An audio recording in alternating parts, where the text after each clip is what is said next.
like saar fiidiyoga, subscribe na saara kanaalka si aad ula socoto qaybta labaad. Waxa ay ahayd habeen aan keligay ahaa.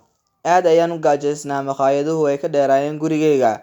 Waxa aan qaatay furahayga iyo boorsadayda gacanta si aan cunto u doonto.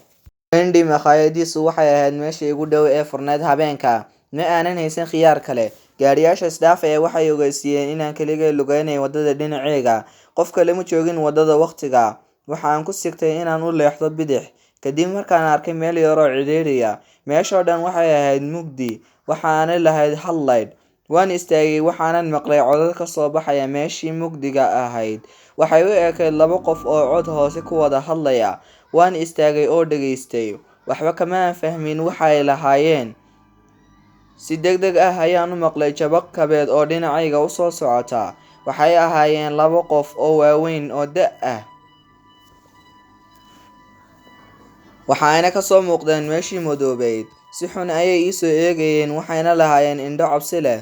Muddo ayay igu qaadatay inaan ogaado waxa ay yihiin. Si degdeg ah ayaan dib ugu soo laabtay anigoo iska indho tiraya waxa meesha ka dhacay. Waxaan soo aaday xagga iyo Wendy shaqaalihiisu uu hurday. Waan ku soo dhaqaaqay oo gambaleel kan yeedhay. Soo dhawaada. Waa maxay dalabkiinu? Waxaan ku yidhi waxaan rabaa chicken wrap aan xoog loo karin oo dabka lagu yareeyay. Waxaan rabaa chocolate iyo 10 qaybood oo chicken wrap ah iyo 2 strawberry ah. Waan naxay markii aan ku arkay ninkii weynaa dhinacayga si lama filaan ah. Waxaan isweydiiyey goormuu soo galay maqaayadda. Dhammaan waqtigii uu wax dalbanayay aniga ayuu soo fiirinayay. Waxa uu ahaa mid indho cascas.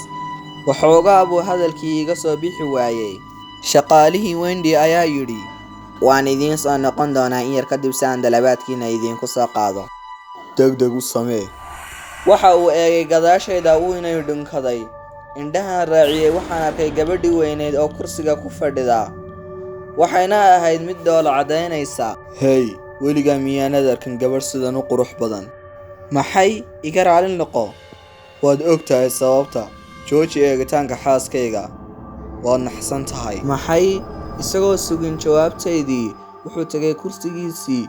Waxa uuna la fadhiistay xaaskiisii. Waan ka yaabanaa iyaga. Meel u dhow ayaan istaagsanaa waqti yar keligay. Xaaskiisu waxay u ekayd wax naxdin leh. Waxa ay lahayd 2 ilkood sare.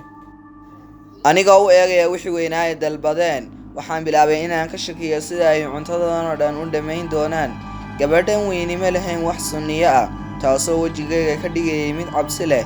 Indhahayga buluugga ah waxay u ekaayeen sidii kalluun dhintay. Labadooda dharkooda wuxuu ahaa mid uskaga oo uraya. Ma adkayn in la qiyaaso inay ku nooleeyeen nolol bilaa nadaafad ah. Dhinaca kale ninku wuxuu lahaa gadh aad u xiran iyo jir dambiyeed. Waxaan fadhiistay kursiga ka soo horjeeda, waana daawanayay iyaga. Aad baa ay isku jeclaayeen. Ninkii baa qabtay gacanteedii, uu dhunkaday. Kadibna uu leeleefay hab aad u xun. Gabadhii weyneyd waxay u qoslaysay sidii gabadh 18 jir ah. Waxa ay tiri jooji. Ma qof kalaan dunida ka eeganaya ayaa jira. Ha noqon mid aad u xun gacaliye. Ma sidaasa? Jack iyo Rose magacaantoodu ma sidaasa? Aad ayaan u necbaa labaanahan. Laakiin waxaa jira dad kala duwan oo dunidan ku nool. Wendy waa maqaayad dadweyne. Sidaa darteed waxaan ku khasbanaaday inaan u dulqaato joogitaankooda. Waxa ay sii wateen hadalladoodii xad-dhaafka ahaa. Dhowr daqiiqo kadib cuntadii ayaa la noo keenay. Hal jeer ayaan goostay chicken wrap-kaygii. Waxaan ka daawanayay ishayda kale.